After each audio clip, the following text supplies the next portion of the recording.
Another Trump tantrum, a reckless outburst, laced with half-truths and strategic scapegoating. As his approval ratings nosedive and domestic pressures mount, Donald Trump, viewers, has once again reached to target India to rally his mega base. He's been doing it consistently. In fact, day 2 of his presidency, viewers, after initially on day 1 focusing on the border, he started talking about Tariff King India and other world economies, who he said were taking America for a ride, American citizens and consumers for a ride. Viewers, that penchant for citing exaggerated claims of high tariffs and India's long-standing defense ties with Russia, Trump has announced a punitive 25% tariff with a so-called penalty starting August 1st.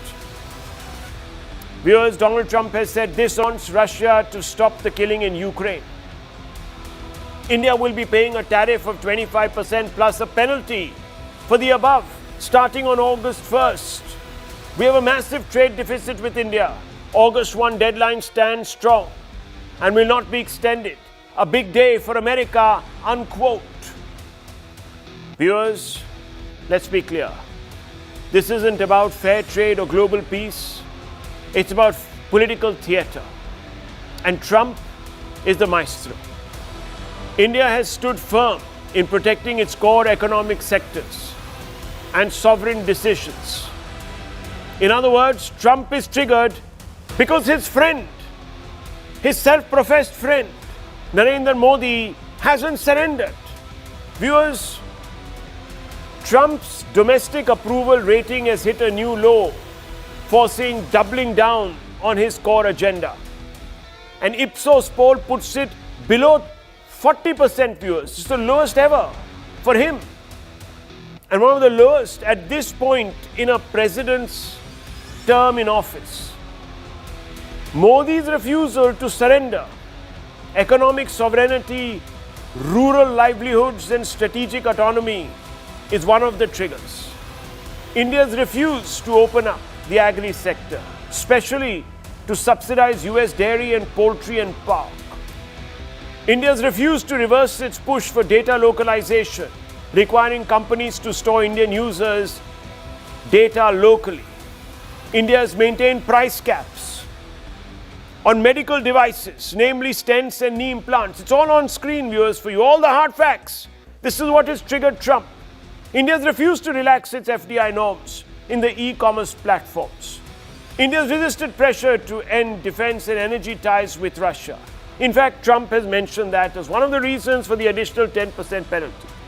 What's really got Trump's goat is that despite his attempt at blackmailing India by giving Pakistan a higher profile in recent days and asking India to snap all trade ties with Russia, Modi's resolve hasn't weakened.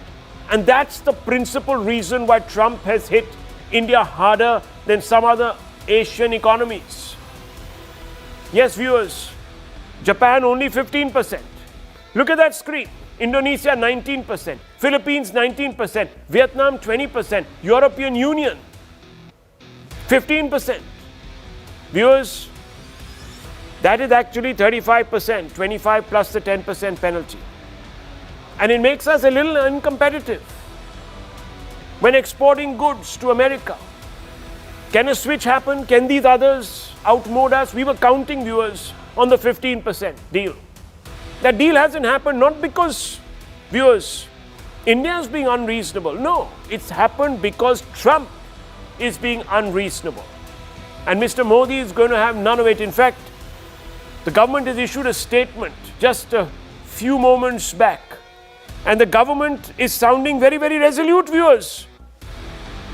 It is making no bones about its disappointment, but it is also saying, and let me quote it, viewers, that India and US have been engaged in negotiations on concluding a fair, balanced and mutually beneficial bilateral trade agreement over the last few months. We remain committed to that objective. But India, the government, will take all steps necessary to secure our national interest, as has been the case with trade agreements, including the latest comprehensive economic and trade agreement with the United Kingdom. The government attaches the utmost importance to protecting and promoting the welfare of our farmers, entrepreneurs and MSMEs. Viewers, that's the red line which I've been talking about, and the Indian government doesn't seem to be softening here from this response. The Modi government hasn't broken a sweat, saying that it will continue negotiations with US to secure a deal at a lower level of tariff. 6 rounds of talks are slated at the end of August, and the markets too have factored in the impact largely. I'm sure there's going to be a little bit of turbulence tomorrow, but it might just be very contained. The markets largely have anticipated this. Even globally, viewers, Trump has gone into a large number of trade agreements with other potential powers and countries, and I've shown you those numbers. And viewers, the Dow hasn't really flown off the handle. But the question is, will India lose out? The tariff announced 25% on all Indian imports. Of course, the threatened was 10% on BRIC nations, 50% on copper imports, 200% on pharma imports. That hasn't really transpired. The opposition Congress may be sniping at Modi by saying that all his Tariff for Trump didn't win Delhi reprieve on tariffs. But India has rightly stood firm in protecting its core economic sectors and sovereign decisions. India will not be dictated to, especially by a former president looking to revive his political fortunes in his second term in office through international strong arming. Let's unpack the motivations behind Trump's statement and why India must not blink in the face of bluster. Viewers, let me open this up. Most of the panelists tonight are very well-known commentators and figures. They really need no introduction, but I want to begin with you first, Suhail Seth. I know that you know Mr. Trump. You were at his inauguration. There are photographs splashed all over social media of your presence there. You seem to know him pretty well. Oh, well, at least you have interacted with him, seen him at close quarters. I don't want to put an exaggerated spin on anything. But Trump has used the word obnoxious in his post on Truth Social. This reveals a degree of pique. Now, Trump hates anyone, and you know this, who stands up to him. But here people say the Prime Minister is weak, surrendering to Trump, etc., etc. So he'll say, what's triggered Trump? Let's get the facts on the table. So understand the man behind the motive. Trump has 3 major qualities. A, he's essentially a bully. And as you and I both know, bullies are cowards. They like pushing the envelope as far as they can. And then when there's a pushback, they kind of change. And you've seen that flip-flop happening not only in this term, even in his first term. Number 2, his other trait is he wants to always float balloons, test the waters to see how far he can go. And then again, when there's a pushback, he will change. The third, he's an egotistical person who wants people to pander to him. The beauty is that Narendra Modi hasn't and didn't. Now, some dolts will tell you, oh, that Modi at one time praised him and they were friends. Look, the Prime Minister represents India. He represents Indian interests. He's not stupid to pick a fight with every global leader because some jokers in Parliament think it's important. I didn't say jokers in Parliament, but I meant people who make jokes in Parliament, lest I be sued. Number 2, it's very important, Rahul, to understand that we have to protect 3 sectors in India. Number 1, the MSME. The MSME sector cannot be sacrificed because it's the bulwark of our economy. Number 2, we cannot capitulate before a president who will perhaps exist for another 3 years. Because the other thing is he's trying to even rig the Constitution of the United States and get a 3rd term, which we don't know if it will happen or not. The third is that I think Narendra Modi played his cards right. You know, yesterday I heard Mr. Gandhi's speech, and I mean Rahul, not Mahatma, where he said, oh, but you know, why did Trump's name not be taken? There is something known as realpolitik, and there is something known as debating brownie points. In Parliament, you discuss politics. You don't score brownie points. I think what we have to do is the following. Number 1, as you rightly said, I don't think this is going to have any impact on our markets. Number 2, please understand the Indian economy. And you have many, well-known people on this panel, including an economist. India has a huge consumptive economy. That consumptive economy shielded us in the past and will continue to shield us from very strong headwinds. Will it shield us totally? Of course not. Number three, we have to remember that we are largely protective and should be of our agrarian economy. That's a very important factor because our rural economy, whenever there are headwinds on our rural economy, it has an impact on our overarching economy. The IMF has just said that the growth calculations that they have for India, the GDP growth figures are at about 6.4. Now, the economist here, Amir, is best suited to respond on what that 6.4 will translate. Because if my economics serves me right, every percentage point of increase in GDP helps alleviate poverty of about 1 to 5 million people. That's the normal benchmark. I don't know if it has changed now, but that's largely the pitch. Plus, remember, we also have to start making deals. But the big lies, Rahul, which no one is talking about, is that the Congress's entire bullshit, pardon my French, but I didn't use the F word, the entire bullshit about, oh, Trump, you all must have done. The fact is that if we had adhered to a ceasefire based on a threat from Donald J. Trump, then how come this tariff plus penalty has been imposed on India? So it obviously proves that A, there was no phone call, B, there was no pressure, and C, there was no quid pro quo that if you want a great trade deal, do the ceasefire. Yeah. It's a typical case of operation successful, patient dead, qua Donald J. Trump. Well, the second part, let's for the moment just park aside. I'll come to that. But let's still focus on the economics and the impact on India. Now, I have with me the founder of GTRI, Ajay Srivastava, noted expert in this particular area. And Mr. Srivastava, what will be the impact? We have a trade surplus of about $48 billion, if I'm not mistaken, somewhere in that region with the United States. Yes, Rahul. Yes. So will this be hit? Will this now dramatically sort of shrink and leave a massive hole in our economy? What's going to happen? So, Rahul, what Mr. Trump said is half text only he shared. He says 25% tariffs plus penalty. He has not disclosed what amount of penalty will be taken on what sectors. I hope he announces this tomorrow or day after tomorrow, or maybe the executive order that may be issued tonight, he may disclose that. Till we know that penalty amount, we cannot hazard a guess on the impact. Okay. But fundamentally speaking, 25% is more, 10% more than what we were perhaps hoping to have. I've seen some other countries, they've struck better deals.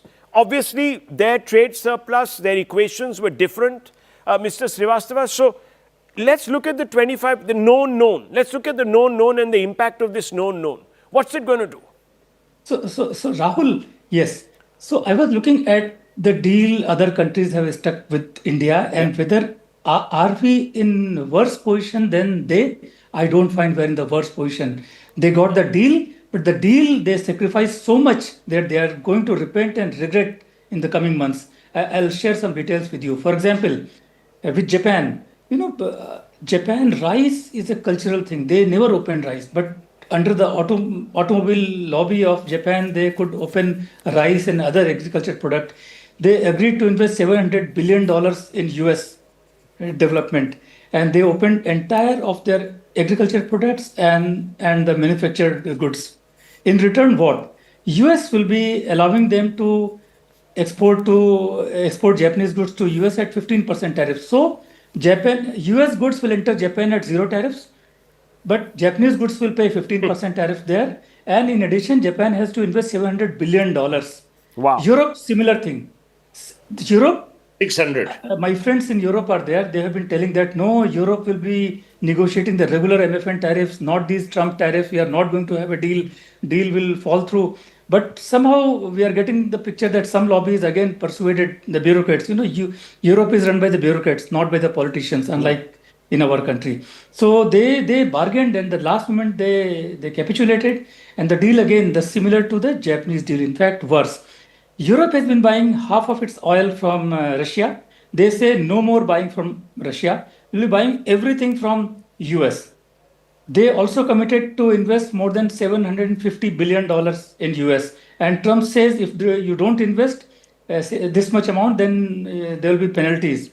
And EU, again, they made most of their tariffs zero for Trump. In return, when EU is exporting to US, Trump will be charging 15% tariffs. The fate of Vietnam and Indonesia is worse. Vietnam opened entire its agriculture and industrial goods. When its goods will be going to America, they will be paying 20% tariffs. Indonesian goods will be paying 19% tariffs. Rahul, and one more thing we all need to understand in India is that all these countries, they question, they say we have negotiated A, concessions of A level. What Mr. Trump announced, what he did is after negotiators they completed the deal, the Trump spoke to the Prime Minister of say Indonesia or the Secretary General of Vietnam. He announced A plus plus plus plus. So there is a lot of discontent. And these countries are gradually coming out saying this is only a framework deal. This needs to be negotiated. Wow. Similar, Japan's cabinet secretary came out with a paper. They say we have not agreed to these many things. So everywhere that problem is there. So I think we, with no deal today, we may have a deal tomorrow. Who knows? Yeah. Today, I don't find when I compare with these people who got the deal, we are in no worse position than them. Okay. Let's bring in Amirullah Khan, the economist also. Mr. Khan, clearly Trump is betting on the capacity of the US consumer and the US market to absorb the shock of this spike in tariffs on Indian goods. We've already seen retail inflation go up in some sectors in America. I was just there about 10 days ago, and it is quite dire. Food, for example, is much costlier than it was. Clothes, those costs have gone up. There is a pinch. Now, you can say that, you know, the big, beautiful bill, etc., the cash, and you see the tax breaks will help US big business, etc. But, you know, that's still something that's up in the air. But I want to ask you, can the US economy absorb this? Because in the first term, in Trump's first term, he did all of this. And it boomeranged badly. I mean, the steel lobby was on his case from day one. And he actually had to soften. So, I mean, he's taken on India. He's taken on, quote, the elephant in the room. Will the elephant trample him underfoot? Thanks, Rahul. You know, it's nobody's case when one argues about tariffs. High tariffs are bad economics. I mean, full stop. There is no question. There's no reason for any debate there. And these high tariffs are tariffs that the US customer will pay for. And as you rightly said, if you are in the US or if you see what's happening there, it is pretty chaotic already with rising prices and with exports from countries like India, Japan, Vietnam, all becoming more and more expensive. The US consumer is going to get affected, and somewhere it is going to show. The only problem here is that leaders like Trump are so gung ho about their popularity and about their ability to deflect attention from the stupid economics that they are able to take these decisions which actually harm both the local economy and the customer.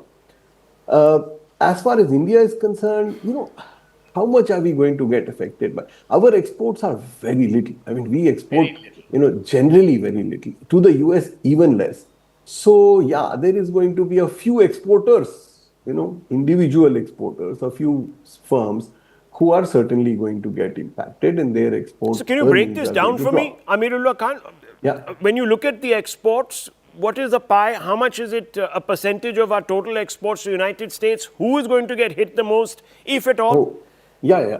Of course, a lot depends on whether America is going to re-leverage. I mean, right now we've seen that because of all these tariffs, etc., the consumer has taken a bit of the hit. Yes. The importers have taken a hit. They've absorbed the shocks. May have not passed it on to the consumer in most cases. But Rahul, that's an important question. If you look at India's exports, we are exporting what? About 20% of our GDP to the entire world. Yes. Right? That's a very small amount. I mean, if you look at countries like China, etc., the percentages would be more in terms of 2/3 of the GDP. So the impact of tariffs, if if Mr. Trump's idea is to punish India, Indian economy is going to be at best marginal. Now, which are the sectors that are going to get affected? Our largest export to the US is technology, is software. But that's what. We are looking at $250 billion in total. The US would be about $150 billion, $150 billion for a 4 trillion economy is less than 2%. So as far as India is concerned, the impact of this penalty and this tariff rate is going to be marginal. Those firms, certainly the big firms, TCS and Infosys and Wipro, and those who export to the US, they are going to get impacted, and they are the ones who are going to make the loudest noise about this or complain about this. Apart from this, the MSME sector, for example, in India, very little export to the US. And therefore doesn't really matter. So the point that I want to make, one, is that tariffs are bad for the economy. The US announcing these tariffs is more grandstanding and making a political statement than anything else, punishing its own consumer more than punishing the country that it says it wants to punish. As far as we are concerned, we stand on slightly shaky ground here because we have very high tariffs. So, when we impose tariffs, it becomes difficult for us to take a position saying our tariffs are fine. It is great to have Make in India, but we are not going to allow Make in America. So therefore, we are on slightly. That's a larger question of reform. That's a policy direction that we're working towards it. We're opening up the economy, but it cannot happen at a pace dictated by Mr. Trump. Viewers, it cannot happen because someone else wants it to happen. And it certainly can't happen if Mr. Trump believes that he can call Munir to the White House and have paneer with him. That's not going to happen. That is not going to happen, viewers, if he's going to blackmail all of us. That's not going to happen. I want to bring in Smita Prakash because there are larger questions here, and I want to also bring in Dr. Sumansi Raman and wrap it up with Sohail Seth. Smita Prakash, the Indian government seems to be hardening its stand. I've read out the statement. I'm sure you've got it too from the government. How will this impact our ties? Because this is bad optics. Mr. Modi has been a steadfast ally. We know the chemistry they share. Mr. Modi is also not a pushover. Trump himself says he's a hard negotiator. He's a clever, savvy man who puts India first. These are Trump's words, not mine, not even Mr. Modi's.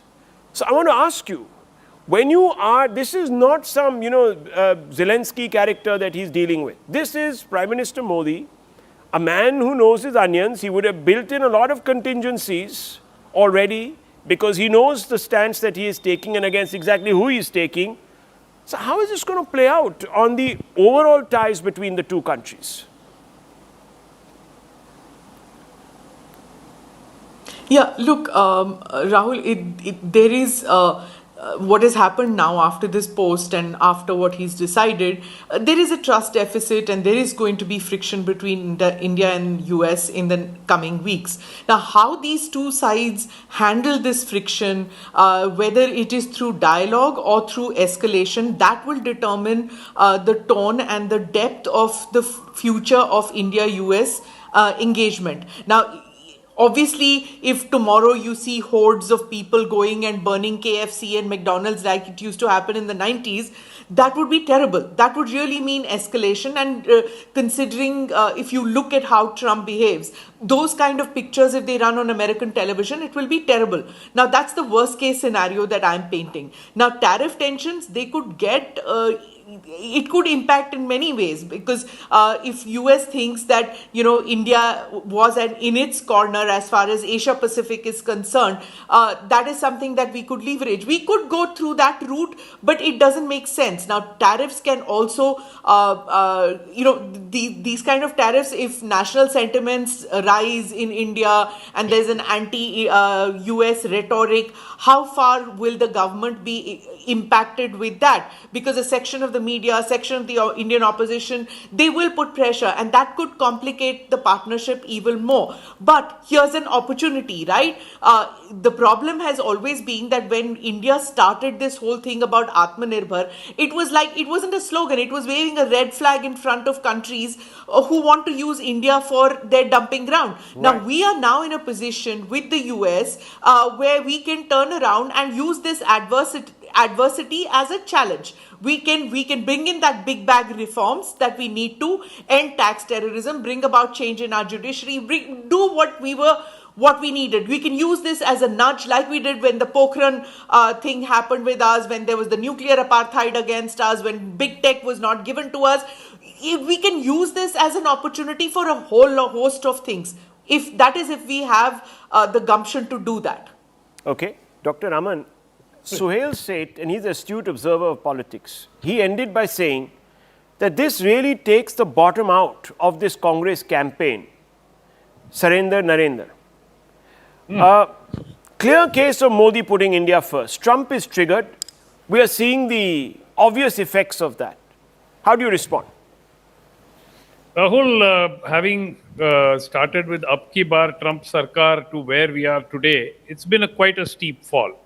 Let's look at it objectively. As the learned economists on the panel said, yes, this move is not going to destroy the Indian economy. Indian economy is much too strong and resilient to be destroyed just by this kind of decision by one country, even though it's the US.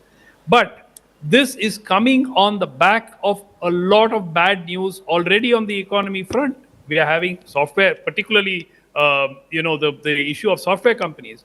The majority of their exports, almost $110, $115 billion of software exports go to the US. Software industry is already staring at a very difficult situation. You saw TCS laying off 12,000 people, announcing the layoff of 12,000 people. Now they're going to get hit. There is a perception issue also here, and it's not about MSMEs. We don't know the actual position on Indian pharma. Pharma is another big sector which could face a big impact because we don't know the details yet. We have to wait for the full details to be put out. My point is simple. In an economy that is already in trouble, and the point that Smita Prakash made, I don't know why we need Trump to levy tariffs to end tax terrorism in this country. That literally blows my mind. Why would you need tariffs levied by America she's saying that to end tax terrorism? What is the connection? Why should we not do it without the US that's tariffs? That's fine.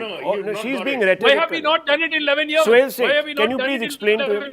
Sumant, Can explain if I can hazard a guess. Why has it not been done in 11 years? Why have tariffs not been lowered? I think if I can hazard a guess. Tariffs are 110%. Okay, If I can hazard a guess on your rather very astute intellectual point, I think the point that is being made is, let's imagine an economy spirals into trouble. The domestic government, which in this case is the Indian government, will find a way to incentivize local industry. It's been done all over the world. This is not rocket science.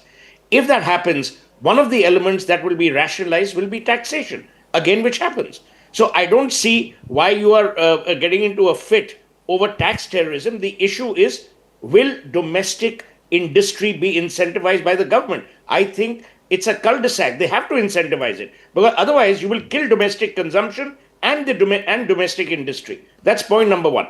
Point number two, it's no one's argument that the economy is all hunky-dory, but the global economy is going through pangs. Look at what's happening in Europe. Look at what's happening in Germany.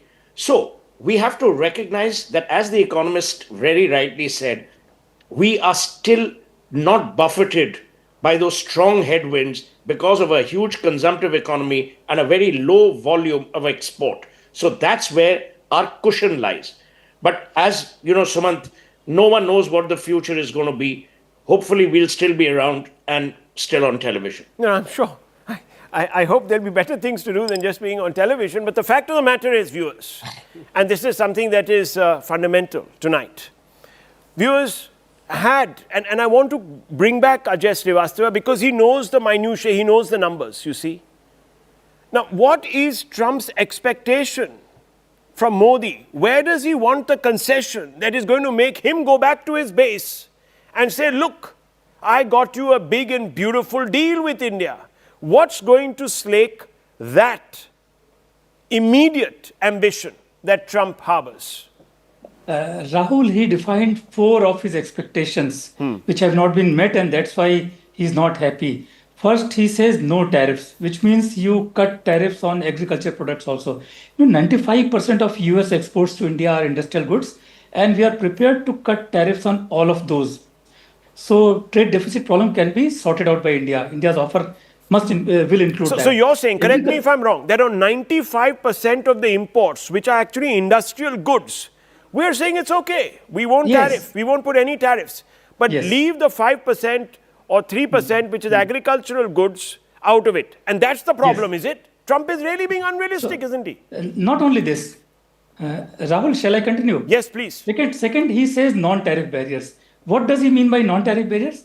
India does not allow the import of, say, butter, which is coming out of the milk of a cow, which has been fed the meat of another cow. It's abhorrent for us. We can't tolerate this. He says, no, this is Indian objection is unscientific. Throw it away. Then he says, in this tweet he mentioned, why we are buying so much oil from Russia. Why we are buying so much military equipment from Russia. So his grouse is not only trade. He wants to capture us all along in geopolitics, economics, everything. So you cannot meet his demands. You cannot meet his demands. Some of this as a negotiating position. One quick point, Rahul.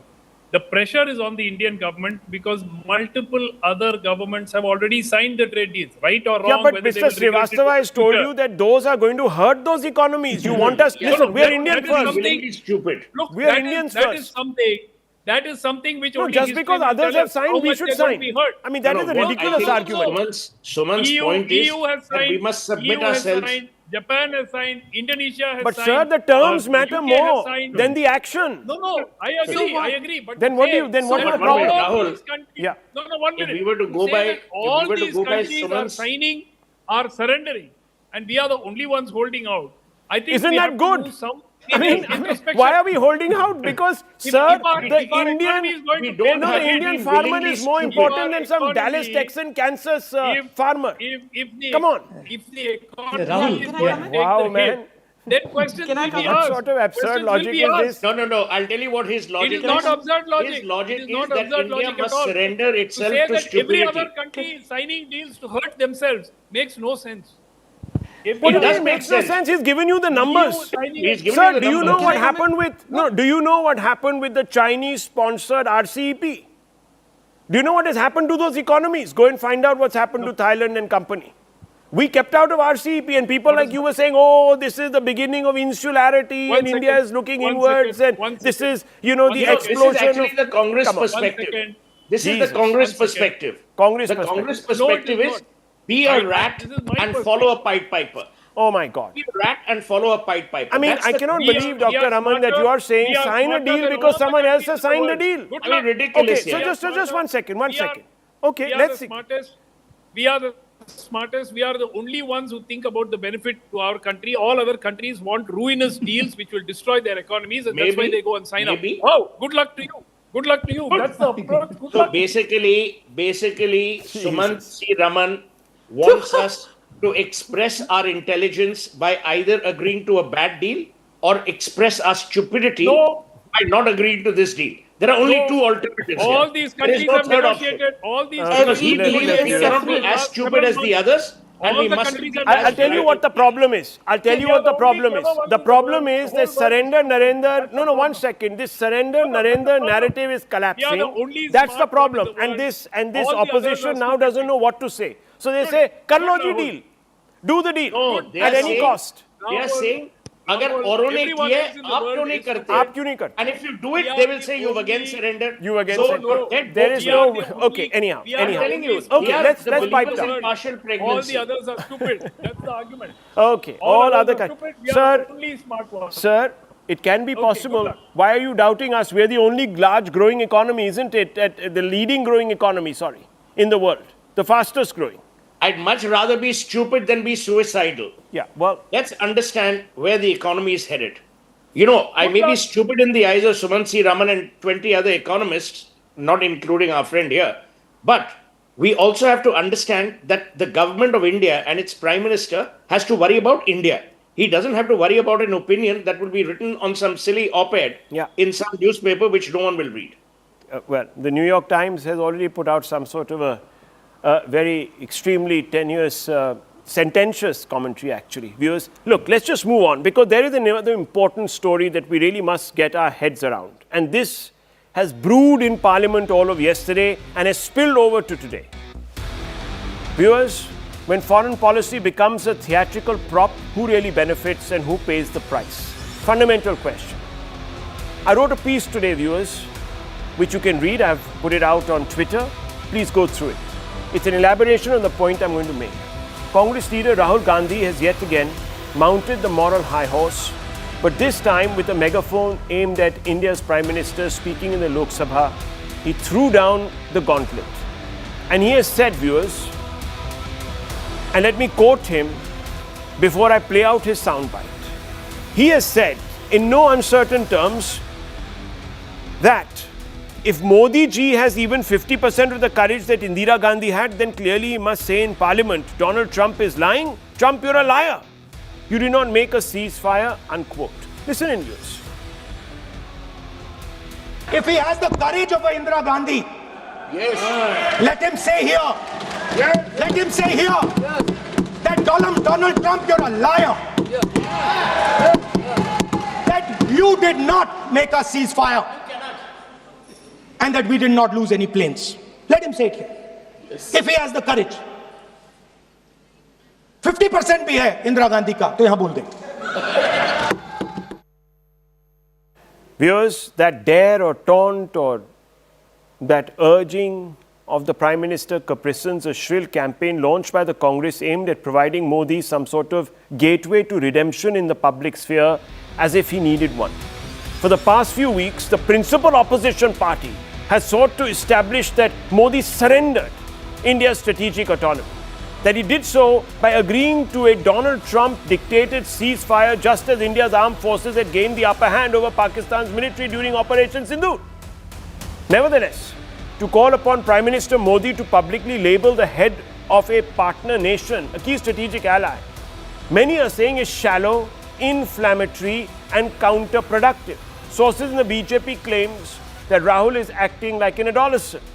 Adolescent on part of Rahul Gandhi to say PM should call Trump a liar on the floor of Parliament. India and US have a strategic partnership. Congress has been in power. It should know how government functions, unquote. This is what sources have been telling us, viewers, and this has also been brought up by the Union Home Minister in his speech.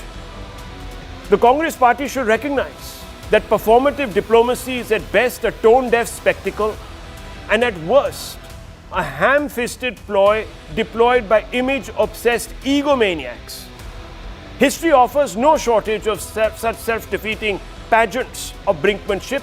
Consider the example of Maldivian President Mohammad Muizzu. He wore India out t-shirts. He snubbed Prime Minister Modi, and what happened?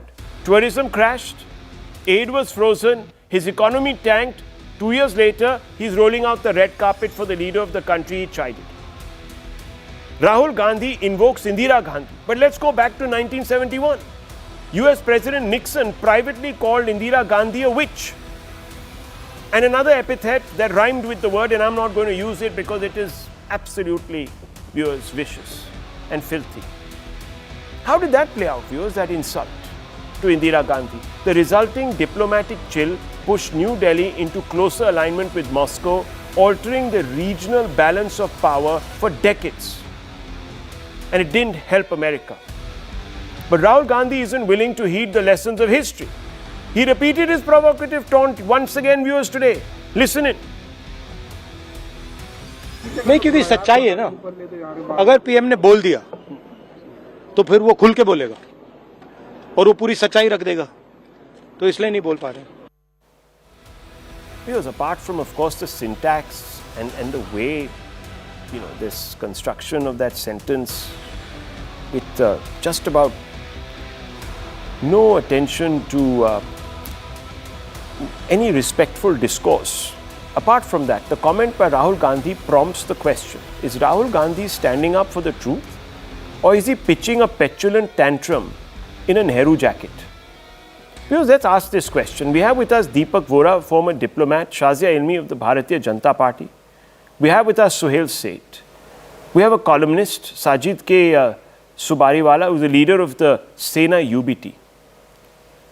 Now, I want to first begin with you, Mr. Vora. And this is an important question because, see, I don't want to prejudge this issue. I've given an introduction, I've told you where I stand, but I'm not going to put words in your mouth, and I'm going to ask you. Is this a tantrum? Is this performative, petty performative politics? Or is it really an effective truth test that needs to be set? All right, thank you very much. Always a pleasure to be with you. And I see the outstanding Miss Azmi over there, and I see Mr. Said, and we have another guest, all of whom are much brighter than I am. But thank you. You gave such a brilliant introduction. May I ask you a question, sir? Your watch says, and you tell me that it is now 4 o'clock in the morning, and I say you're talking rubbish. It's now 10 o'clock or 9:40 in the evening. Do I have to call you a liar for telling me that it's 4 o'clock in the morning? In diplomacy, we are trained to say, my watch says it's such and time. I don't wish to criticize you. Chanakya told us long ago, don't abuse, even if he's your adversary. What do we gain? Let's assume for a moment, sir, that we call Mr. President Donald Trump a liar. What does that achieve for us, sir? You remember you used the term where Richard Nixon, I've seen those minutes, where he used to have a character called Henry, who used to go to kissing people, Kissinger, that's right.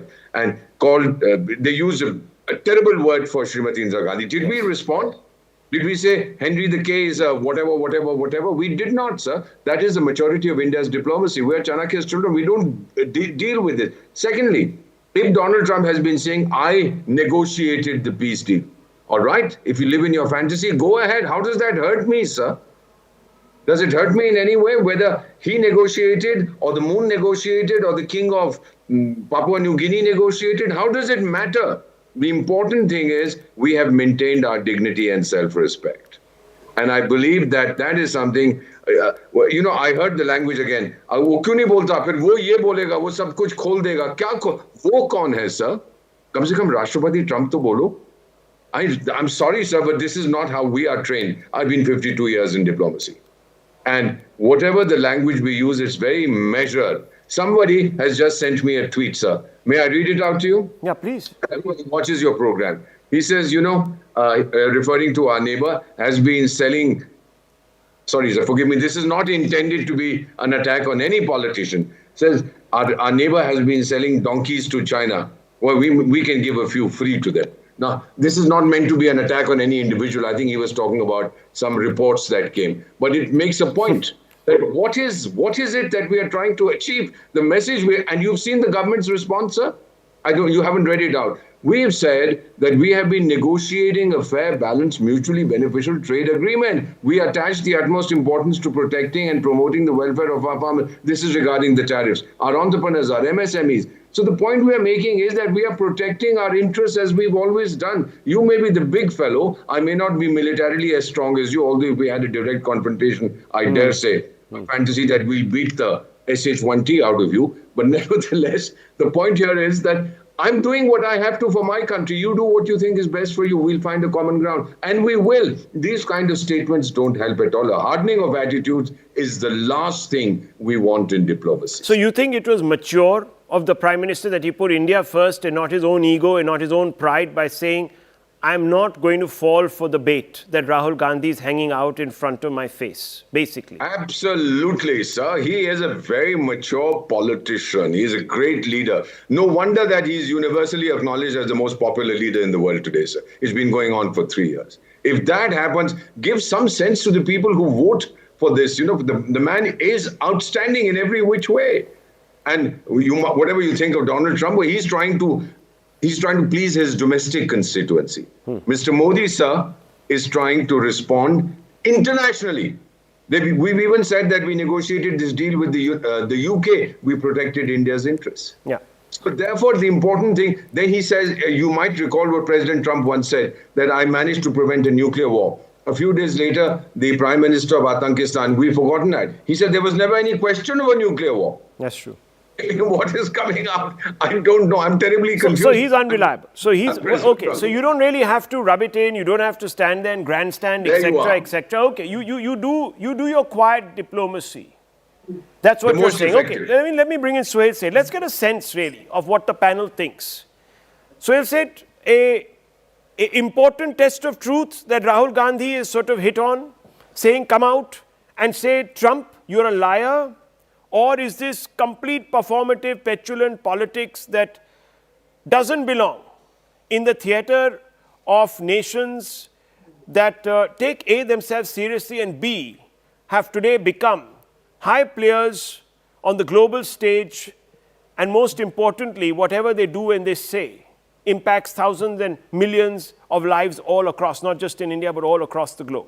This doesn't gel well with that sort of an image. There's a reason why Rahul Gandhi is in opposition and Narendra Modi is the Prime Minister of India. There's a reason. The reason is intellect, maturity, gravitas, and focus.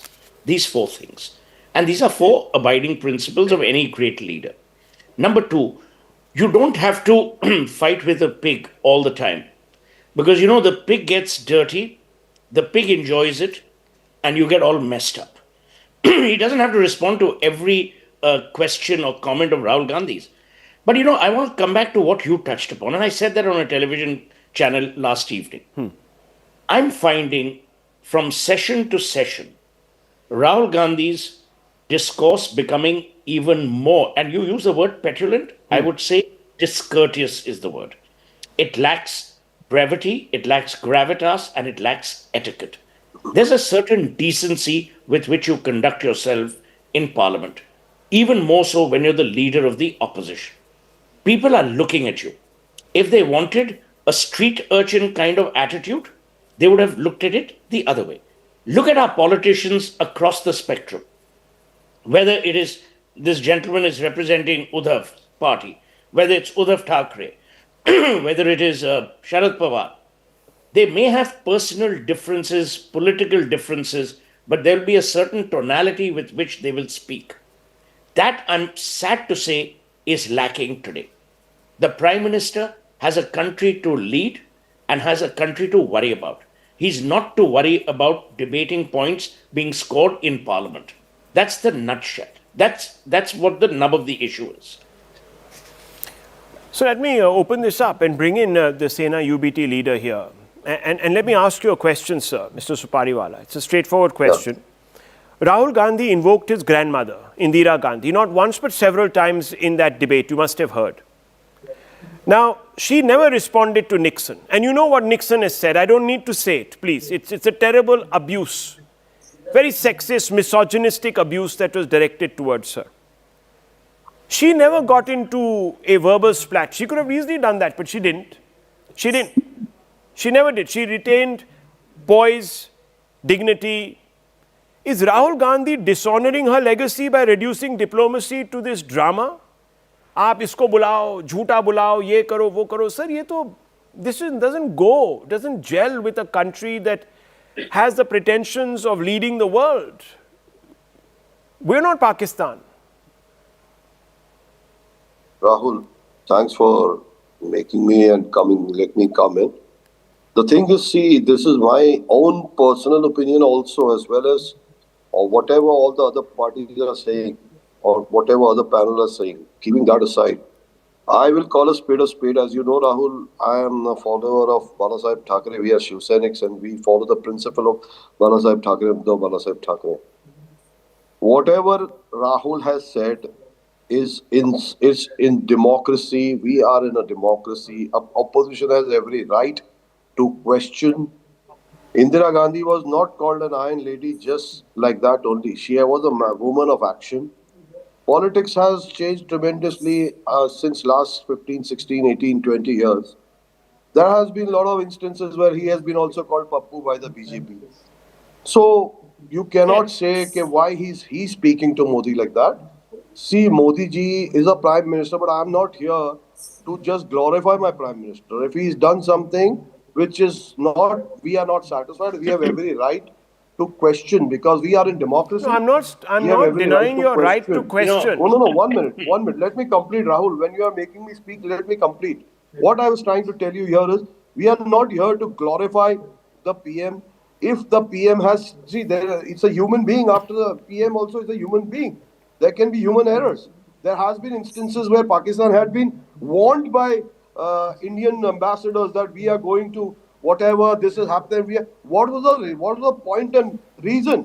There was no reason or point to even do that. I mean, you shouldn't have informed Pakistan that we are attacking. We should have attacked. No, Pariwala ji. No. The question is this. The question is very simple. The question is, should the Prime Minister be forced in Parliament to take on the leader of another democratic major superpower? No, 1 second. And call him a liar by name. That's what I'm asking you. Or does that exhibit a certain immaturity? That's all. No, whenever the ruling government or the state government or the Modi government doesn't have answers to certain questions, they start calling the other person childish and immature. Okay. It was a question. So let me bring in Shazia Ilmi. He says that you are trying to you're trying to so he's saying that you're okay. 1 second. Okay, 1 second. Let me bring in Shazia Ilmi. Let her. You made a charge. People who have been affected, the family who have been affected. Okay, you made a charge, sir. Let me bring her in. Have some patience. Shazia Ilmi, he is saying that you're delegitimizing the import of what Rahul Gandhi is getting at by character assassinating him, saying that he is, what is the word that was used, that he is a adolescent mind. I think it's the other way around. I think it's Rahul Gandhi who undermines his own image and brings down the position of leader of opposition. I think he should wear it. Sajid Saab, can you bail me out? I'm just begun to speak. Show some manners. No, can you be quiet, sir? So imagine, look at the lack of diplomatic recklessness, petulance. No, sir, I did not speak when you were speaking. You'll have to be quiet, sir. You'll have to display some manners. So I'll be difficult for you, but you will still have to try. At least let her respond, sir. You can respond. Please let her finish. She never interrupted you. No, diplomacy is not street drama. It's not international.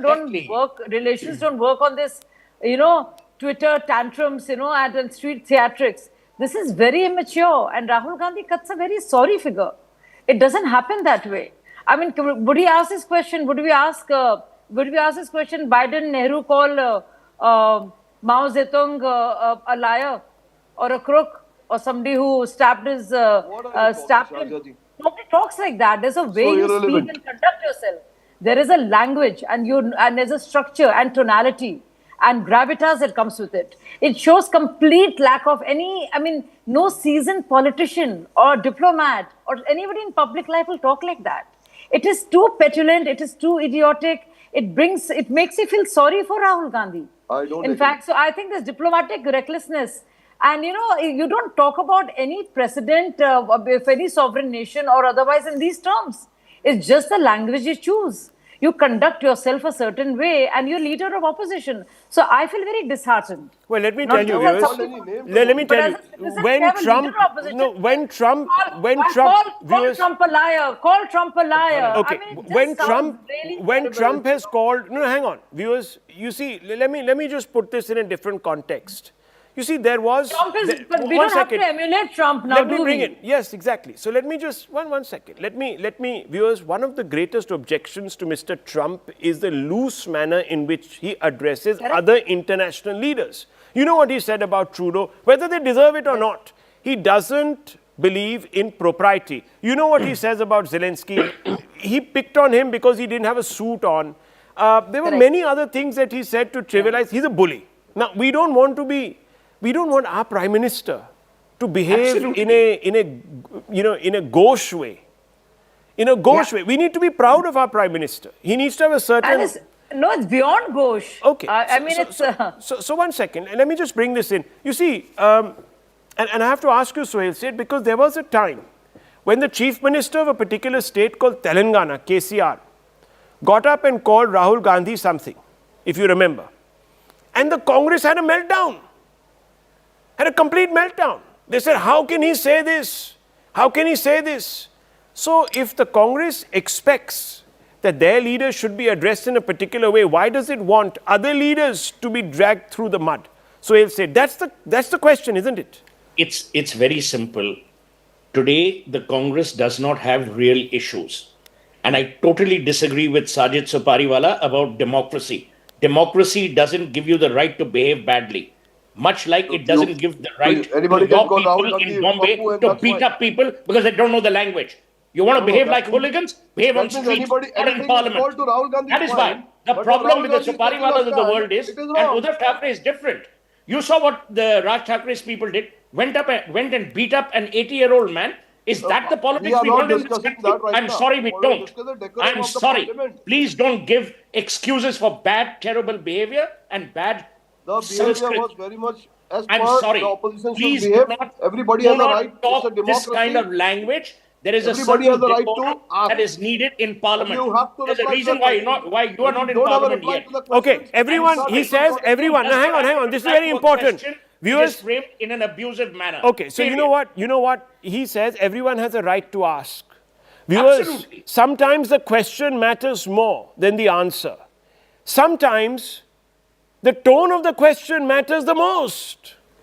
You can ask an answer. You can ask a question in a particular way. It doesn't undermine the argument. But Rahul Gandhi has trivialized a very important issue by allowing for people to nitpick and tear apart his words and unpack the level of maturity that he's exhibiting. And that's the problem, viewers. He's actually weakened his own case, Deepak Vora, has he not? Very quickly, I have 30 seconds. Now, all I wanted to say, sir, is that we are trained from day one in the Foreign Service that whatever language you use, remember, it'll come back to haunt you. So therefore, choose your words very, very carefully. Well, we are not trained to abuse. Viewers, remember what Muizi did of Maldives? Yeah. Look at the T-shirt India that he out. wore. And India out, and he also decided that he wouldn't show up for the Prime Minister's swearing in. He was the only regional leader who didn't. And guess what, viewers? 2 years later, he's rolling out the red carpet. He had to eat his humble pie. Had to, absolutely. I'll leave it at this, viewers. I leave you to ponder this and think about the LOP and what he represents. Think about that. I leave it at this, viewers. Palki Sharma up next with Advantage. Thank you.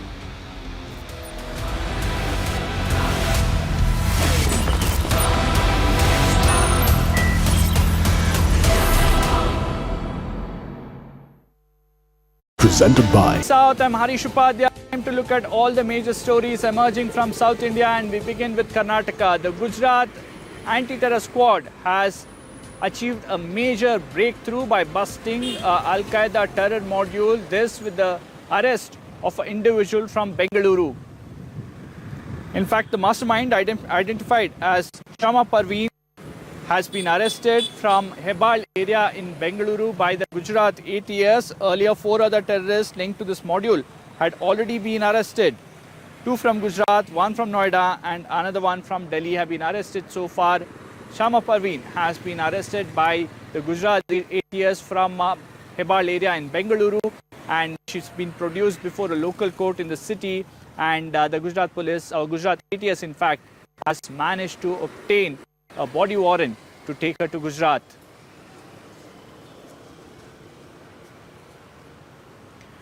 In fact, Anshul joins us for more on this. Anshul, it's a significant breakthrough for the Gujarat ATS. How was this terror module operating? Well, yes, this is a big case that has been unearthed by the Gujarat ATS. Till this point, 5 people have already been arrested by the Gujarat ATS. All these people actually belong to the Indian subcontinent wing of the Al-Qaeda, and in fact, very incriminating documents have been taken into custody by the Gujarat ATS from the possession of all these accused. Now, Shama Parveen, the 30-year-old woman who has been arrested from Bangalore, is said to be the mastermind of this entire nexus. Now, what was this entire nexus doing out here in our country? The basic focus or the job in hand that was given to them from the side of Al-Qaeda was a very clear job. Their job was to actually post content on social media, and also try to influence the youth of the country and tell them and give them content about how fight for Islam is something that is absolutely necessary, and people should come out, step up, and then actually go ahead and take up this entire fight for Islam. They were actually trying to go ahead and influence other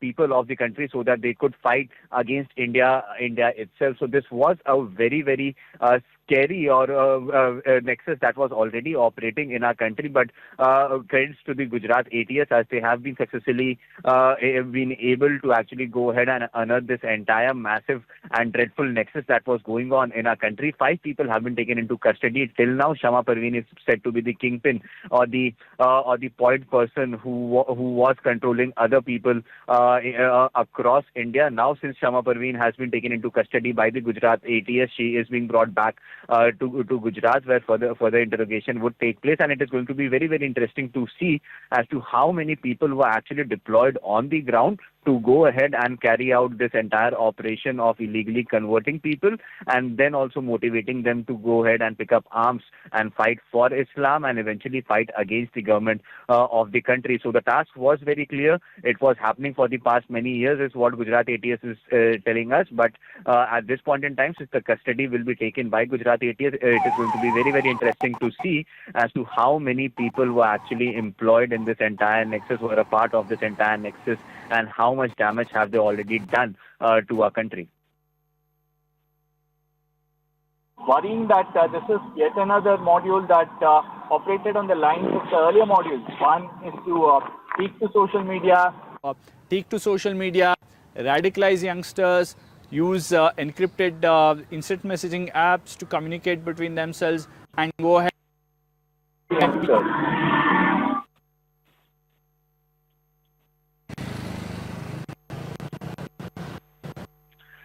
So yes, this is another modus operandi that has been put in place, and in fact, as you rightly mentioned, Harish, there are several such modules that have been unearthed by the security forces of our country over the last few months itself. We saw what happened in the case of Changur Baba, where yet again money was being transferred from outside the borders of our country, and then illegal conversions were being done over here in India. Another module that was exposed from the state, from Agra, where another person was taken into custody for illegally converting and forcing people to take up arms for Islam. In fact, 2 women were also sent to countries like Syria as well. So definitely this is another module that was operating in our country, yet again promoting the cause of fighting for Islam, and somewhere or the other trying to give out this message that it is the only halal fight that one should take up. And several such posts have also been seen by the police, post which this entire investigation was taken up, and then eventually the head of this entire nexus has now been taken into custody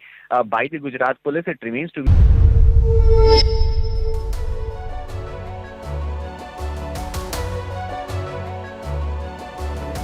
Hello, Namaskar. This is First Post and you're watching Vantage with me, Palki Sharma.